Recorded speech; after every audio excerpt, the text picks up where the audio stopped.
Gente, tudo bom com vocês? Hoje eu estou aqui mais ou menos assim a caráter. Para quê? Fazer a resenha dessa coisa mais linda, mais cheia de graça.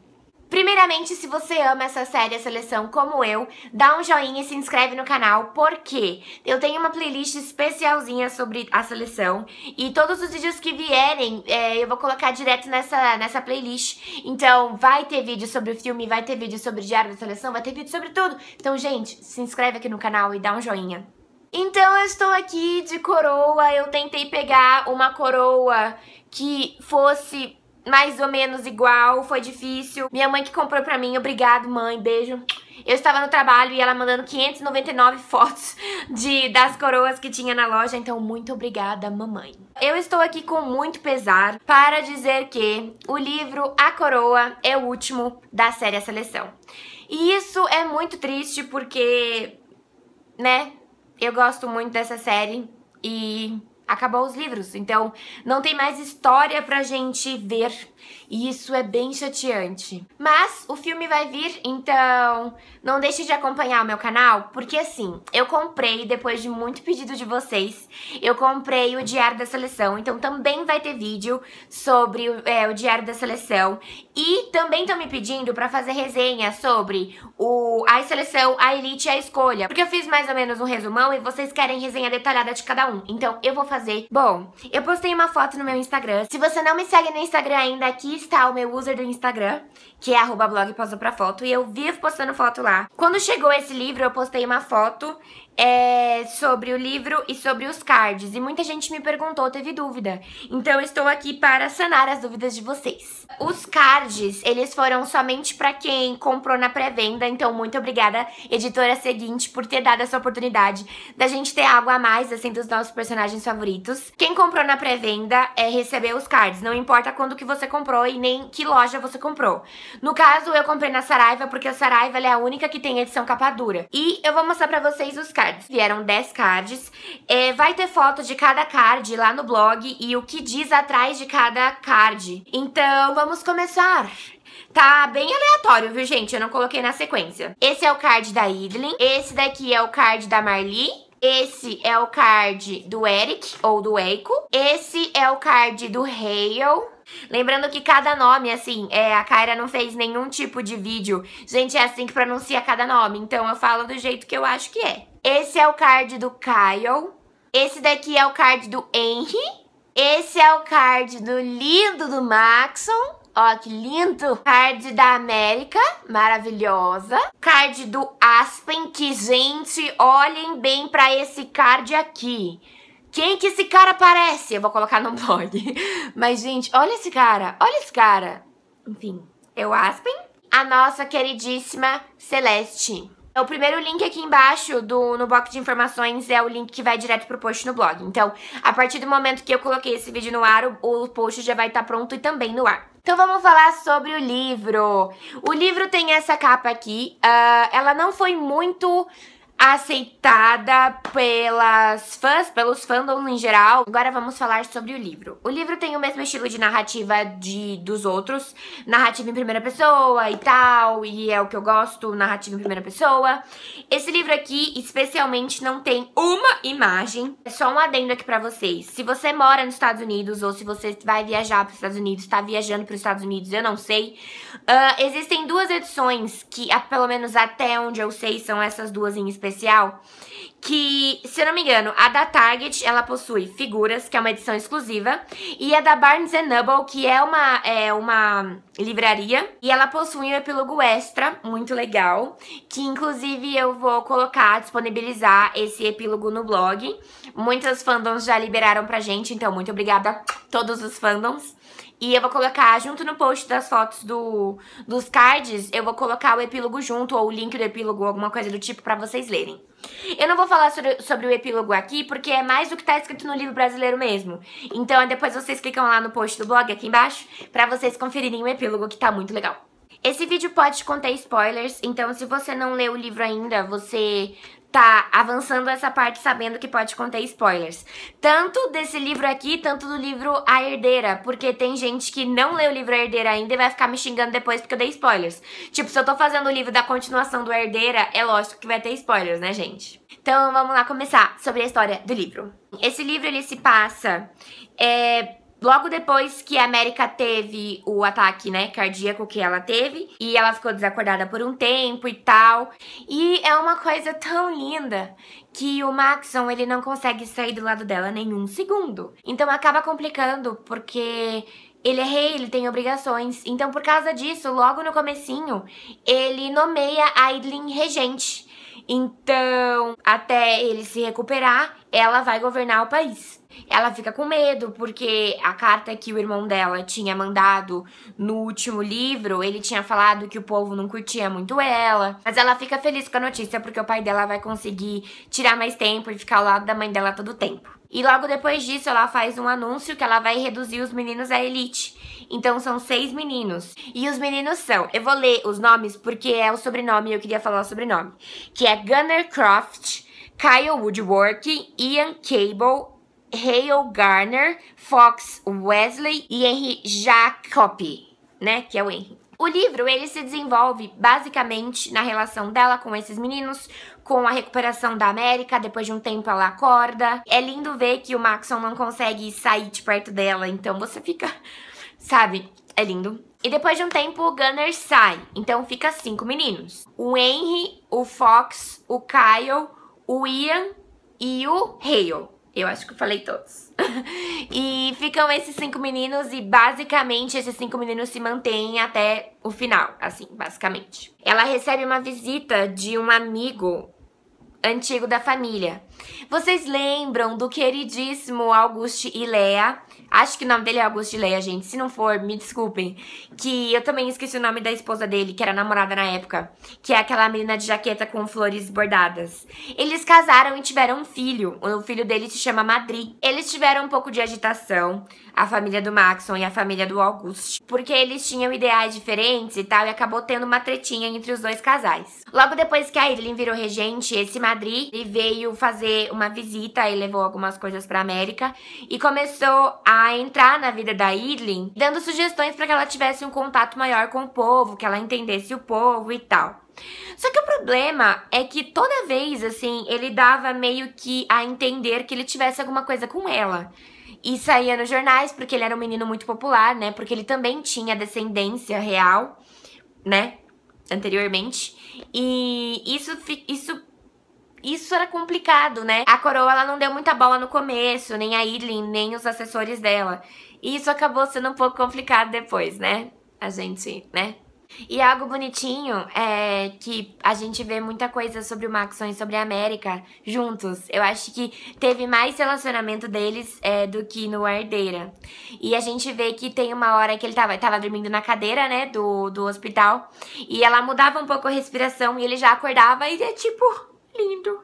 Um dia eu teria um marido assim, será? Mas assim, aí ela meio que começou a curtir o Kyle e ele começou a curtir ela.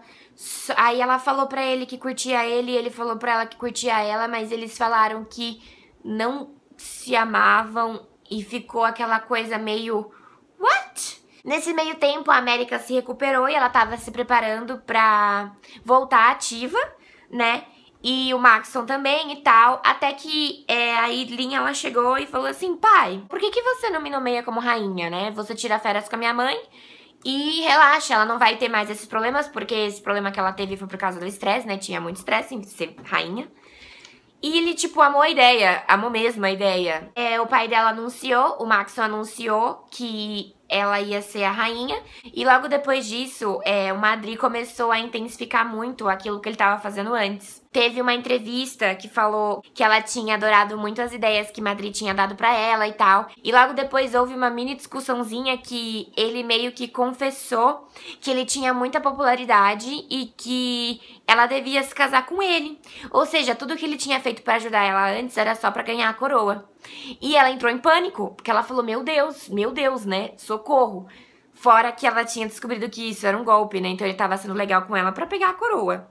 Aí até que, do nada, Do nada mesmo. Isso foi algo que me incomodou um pouco. Que foi algo do nada. Do nada.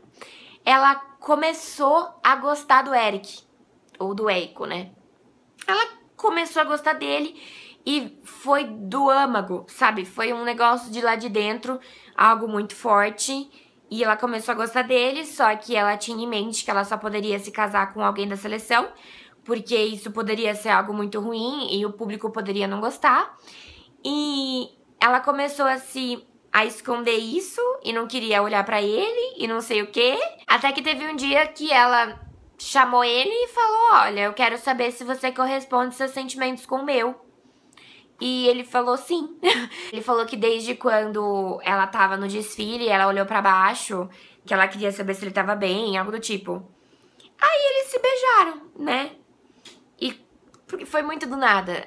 A gente como tá acostumado com o relacionamento Maxon e América, que foi algo que foi construído, a gente fala, sabe? Mas é bonitinho os dois, é bonitinho. Só que aí, ela sabe que ela não vai poder casar com ele, né? Ela tentava evitar ele, ela tentava focar nos meninos, que ela precisava se casar, porque ele era o tradutor, né? Ele não tava na seleção. Teve uma hora que apareceu algo na TV, que inclusive a Josie... Gente, a Josie, ela se revelou uma menina muito legal nesse livro. Ela passou a entender a Idlin e isso foi, tipo, muito legal. Gente, leiam o livro que vocês vão amar. E foi a Josie, inclusive, que chegou e falou dessa reportagem que o senhor querido Madri foi numa joalheria pra comprar anel de casamento. E ele meio que deu a entender que aquilo era pra uma pessoa muito especial, muito pomposa. Então, tipo assim, rainha, né?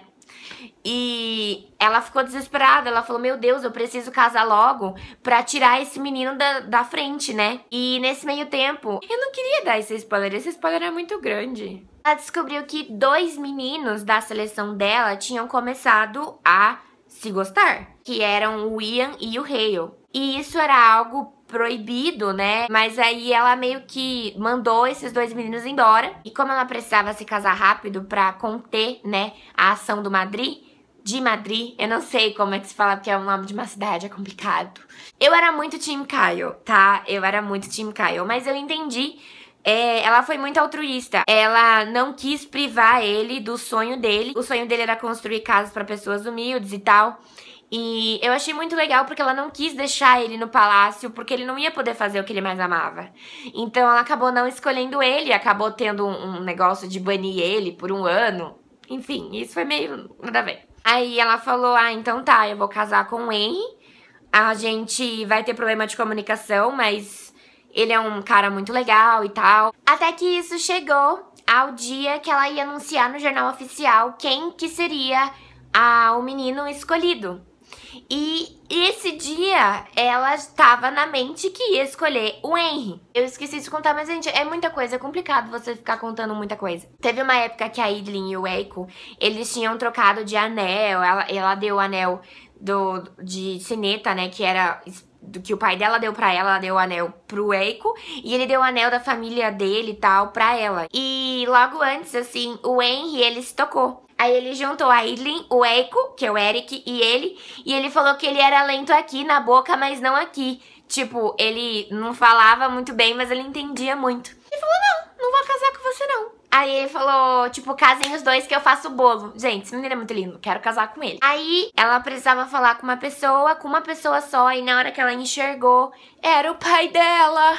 Aí ela foi pedir conselho pro pai dela, ela falou, olha, eu não consigo casar com ele, quero o Eric, o Eiko, né? E não sei o que. Aí o pai dela contou. Isso, nossa, me deixou muito arrepiada. Porque assim, ele falou que aquela família, né? A família Shrev, ela é uma família que tem costume de traição, né? A mãe dela, ele, todo mundo ali tem costume de traição. O próprio irmão dela, né? O Arryn. Todo mundo é traidor ali. Aí ele contou a história da primeira e da última surra que ele levou do pai dele. A última surra foi quando ele defendeu a América, né? E a primeira foi do momento complicado que ele pegou o pai dele no flagra com a amante dele. E eu já fiquei muito chateada, eu fiquei tão decepcionada com o Clarkson. Eu já era decepcionada com ele, mas eu fiquei com mais dó da Amberly. Gente, eu quero abraçar essa mulher. E que ele contou e ele apanhou muito, até que ele ficou desacordado. E depois disso, depois que ele contou, a Idlin, ela descobriu que ela tinha uma tia. E a tia dela era ninguém mais, ninguém menos do que a senhorita Bryce, que era a mulher que estava ajudando ela. E por que ele seria um traidor? Filhos ilegítimos da coroa, eles teriam que ser eliminados logo que descobrissem. Porque, por exemplo, Madri, ele é descendente de reis. E olha o alvoroço que ele causou, né? Então imagina se descobrissem que tinha uma outra descendente. E ele é um traidor porque ele não deixou ela morrer. Então, todo mundo é traidor. Então, se ele foi traidor, se a mãe dele foi traidora, se o irmão dela foi traidor, por que ela não seria traidora também? Aí, tipo, tava acabando o tempo, ela entrou no palco e falou se alguém tinha visto o Eric. Ela pediu ele em casamento, ele aceitou, eles se beijaram. E é isso aí. Aí depois que ela anunciou, né, do Eric, ela disse que Iléia ia se tornar uma monarquia constitucional. E isso mudaria tudo mesmo. Aí, depois disso, ela ligou, pegou o telefoninho, ligou pro Madri. Ele falou, o que você fez? E ela falou, tipo, é isso aí, meu amigo, eu não preciso mais de você pra ficar perto do povo. Agora eu vou ficar perto do povo por conta própria. Isso aí, um beijo. Aí ela nomeou a senhorita Bryce, a tia dela, como primeira-ministra. E é isso aí, gente. Esse foi o livro, basicamente, contado por uma pessoa que não fez roteiro. E eu achei muito legal, assim, esse livro. Eu consegui entender o ponto de vista dela. Porque eu era muito Team Kyle. E eu falava, não, porque é impossível. Porque, assim, teve uma coisa horrorosa que vazaram o livro antes e eu me recusei a ler. E já vazou spoiler e eu sabia dos spoilers. E na hora eu fiquei brava. Eu falei, não, eu não acredito que ela ficou com o Eric. Só que agora eu entendo muito, porque ela foi altruísta ao ponto de não deixar o Kyle abdicar dos sonhos dele. A única coisa que eu tenho, assim, a reclamar foi a rapidez do relacionamento dela com o Eric, ou Eiko, porque foi muito rápido. Do nada foi, gosto dele, amo ele, quero casar com ele. Então, assim, não é algo que aconteceria, por exemplo, na minha vida, mas tem gente que é assim, então se ela ficou feliz, eu desejo o melhor pra ela. Então é isso, eu espero muito que vocês tenham gostado dessa resenha, desse resumo desse livro. Não esqueça de conferir o post lá no blog, que tá o primeiro link aqui embaixo. Se inscrever no canal, dar um joinha no vídeo, se você ama a seleção assim como eu. E é isso, um beijinho, tchau!